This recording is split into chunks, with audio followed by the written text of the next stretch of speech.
আসসালামু আলাইকুম ওয়া রহমাতুল্লাহি ওয়া বারাকাতুহু।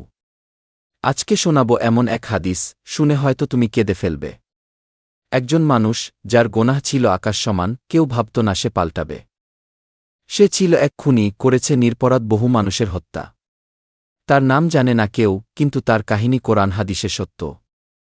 সে একদিন বুঝল, তার বুক ভারী, তার আত্মা কাঁদে। সে জানতে চাইল, আল্লাহ কি আমাকেও ক্ষমা করবেন এই রাতে? সে গেল এক আলেমের কাছে, বলল, আমি করিনি ভালো কোনো কাজ। আমি খুন করেছি নিরপরাধ, আমার অন্তরে শুধু লজ্জা আর লাজ। আলেম শুনে বললেন, আল্লাহর দয়া অসীম, তুমি করো তবা। তোমার গোনাহ যতই হোক, ফিরো, তুমি করো সিজদা। তিনি বললেন, তবে এই জায়গা ছেড়ে চলে যাও, এখানে পাপের সাথী অনেক। চলে যাও এমন জায়গায়, যেখানে আল্লাহর লোক থাকে অনেক। সে শুরু করল যাত্রা, অন্তরে তবা আর চোখে অশ্রু। পায়ে ছিল ক্লান্তি, কিন্তু মনে ছিল ইমানের আশ্রু। পথে হঠাৎ তার মৃত্যু হল, সে পৌঁছাতে পারল না গন্তব্যে। দূতরা এলেন, রহমতের আর আয়াবের বিচার হবে এখন কপালে। আয়াবের ফেরেশতা বলল, এই তো সে খুনি, তার স্থান জাহান্নাম। রহমতের ফেরেশতা বলল, সে তো তওবা করেছে, এটাই তার সালাম। তারা আল্লাহর কাছে ফিরলেন, বিচার দিতে তার হাতে। আল্লাহ বললেন, মাপো দূরত্ব, সে আমার দিকে কত এগিয়েছে পথে। আল্লাহ আদেশ দিলেন, জমিনকে সংকুচিত হতে তার দিকটাতে। রহমতের দিকটা হয়ে গেল বেশি, আয়াব দূরে হারিয়ে গেল যাতে। আল্লাহ বললেন, আমি তার তবা কবুল করেছি, সে আমার কাছে ফিরে এসেছে। আমি ক্ষমাশীল, দয়ালু, সে অন্তর দিয়ে কেঁদেছে, তাই আমি তাকে বাঁচিয়েছি তবাতে। এই হাদিস আমাদের শেখায়, কেউই গোনাহে ডুবে হারিয়ে যায় না। আল্লাহর দরজা খোলা সবসময়, যে চাইবে সে তার রহমত পায় না। তোমার পাপ যতই হোক, দেরি করো না, এখনই ফিরে এসো। চোখের পানি ঝরাও, আল্লাহর নাম নিয়ে মনকে পবিত্র করো। তোমার রাত্রির অশ্রু হতে পারে জান্নাতের চাবি। তোমার একটি আস্তাগফিরুল্লাহ মুছে দিতে পারে পাথরের গাবি। রাসূল সাল্লাল্লাহু আলাইহি ওয়াসাল্লাম বলেন, আল্লাহ তওবাকারীকে ভালোবাসেন।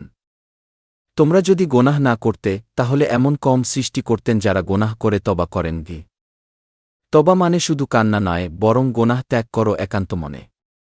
যেখানে পাপ করেছ, সেই স্থান ত্যাগ করো, ফিরো আল্লাহর সোনালি পথে। তওবা মানে নিজেকে ভাঙা, গড়া নতুন করে। তওবা মানে, হে রব, আমি আর করব না ভুল, আজ থেকে শুধরে।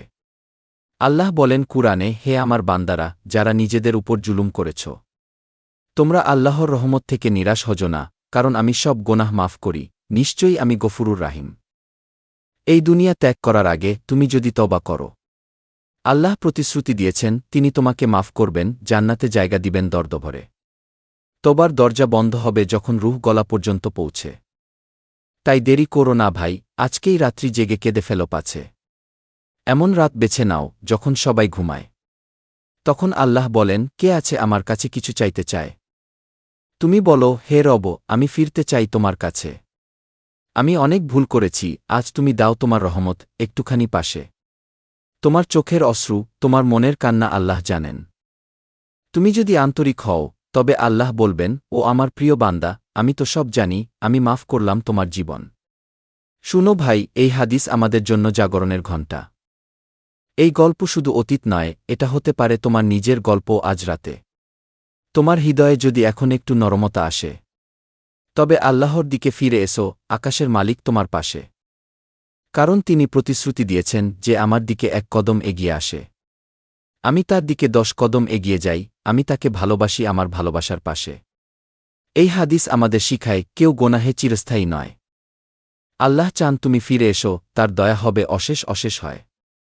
তবা করো, ফিরে এসো, আজ রাতেই কান্না করো একলা ঘরে। তুমি যে জীবন পাপের মাঝে কাটিয়েছ, এখনই তা বদলাও আলো ঝরে।